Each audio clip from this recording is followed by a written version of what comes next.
Bonsoir à tous les copains, j'espère que vous allez bien. Le Barça qui s'impose facile à domicile face au Borussia Dortmund 4-0 avec un doublé de Robert Lewandowski et Yamal et Rafinha, le trio sinon offensif du FC Barcelone qui se voit scorer ce soir et porter son équipe sur le dos. Il y a beaucoup de choses à dire comme d'habitude, mais en même temps ça ne surprend personne parce qu'on connaît la dynamique dans laquelle le Barça est en ce moment. Le Barça est une équipe qui domine l'Europe. Le Barça est peut-être la meilleure équipe d'Europe aujourd'hui. On avait espoir que Liverpool devait faire long feu, mais on a vu Liverpool sortir grâce à Paris. Je pense qu'aujourd'hui, si on doit faire le classement des meilleures équipes européennes, on met d'abord le Barça en première position, on met le PSG en deuxième position en termes de forme, avec ce que le PSG aussi arrive à produire cette année, sinon en 2025, c'est énorme. Donc le Barça qui se voit prendre une option de qualification avec 4 buts d'avance. Rafinha qui fait un gros match, passe décisif, buteur. C'est vrai que sur le premier but, on s'interrogeait tous, est-ce qu'il n'y avait pas hors-jeu, mais on a vu la VAR, les images, il n'y avait pas hors-jeu.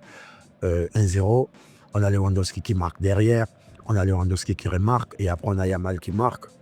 Bon match de la part de Pedri, le milieu de terrain était assez dense, De Jong, Fermin Lopez. Par contre, Fermin Lopez, je pense qu'il m'a fait plaisir aujourd'hui parce que Fermin, c'est quelqu'un qui n'a pas eu beaucoup de temps de jeu cette année, mais à tous les matchs qu'il a joué cette année, que ce soit contre le Bayern, le Real Madrid et ce soir encore ou les matchs avant, Fermin, il a répondu présent. Je pense que Firmin, en l'absence de Olmo, il devient le candidat préférentiel pour Hansi Flick. On sait bien que Gavi, il est des retours et quand on a vu la prestation de Gavi face au Betis, on se disait que Gavi devait commencer. Mais on a vu Firmin commencer et il sort avec une passe décisive, avec beaucoup de ballons, il se projette vers l'avant. Firmin Lopez, il prend une belle option dans le collectif d'Hansi Flick. En défense centrale, on a Enrico Martinez et Kobarsi qui sont au top, qui savent jouer le hors-jeu. On a Koundé qui assure, qui ne se fait pas éliminer facilement. Baldé qui a toujours ses jambes dans les accélérations, qui arrive à éliminer en milieu de terrain. On a un artiste et un maestro, De Jong et Pedri, en milieu de terrain. Pedri qui est toujours dans le calme, dans la justesse. Vraiment, ce joueur, il donne du goût à regarder. De Jong qui accompagne bien Pedri. Fermin Lopez qui est là pour faire l'offensif, sinon le quatrième offensif derrière le trio d'attaque aujourd'hui. Lewandowski qui fait aussi un gros match et qui sort avec 11 réalisations au total, donc à une longueur de Rafinha qui est montée à 12. Je pense que le Barça est dans une dynamique où le triplé se dessine facilement. On peut lui dire déjà le triplé se dessine parce que ce que le Barça arrive à produire, à rendre comme football sur un terrain de football, c'est plaisant aujourd'hui. Ils savent ce qu'ils font, ils travaillent en fait. Tu vois, tu sens que c'est travaillé. Ça se voit.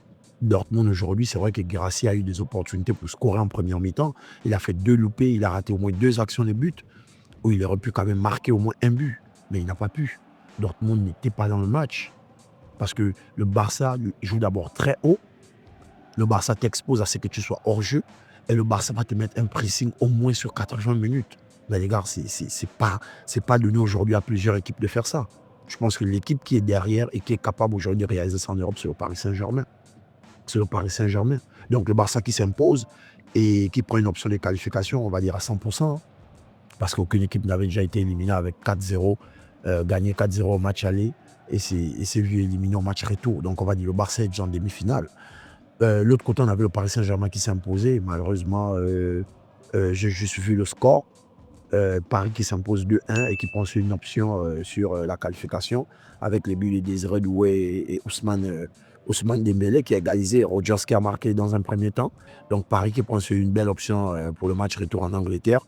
Donc je pense que pour cette Champions League, sur le résumé, l'ensemble des 4 matchs, selon le pronostic que j'avais fait, j'avais dit le Real se qualifie, le Barça se qualifie facile, Paris se qualifie et l'Inter se qualifie pour le moment. Sinon, sur les matchs allés, je pense que mon pronostic ne tombe pas correct sur le match du Real, mais les trois autres matchs sont corrects.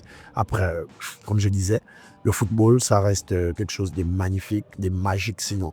Le Real nous a montré plusieurs fois des remontades et des gros matchs. Ils peuvent aller chercher cette qualification. Pourquoi pas 3-0? Pourquoi pas 4-1, prolongation et puis tir au but?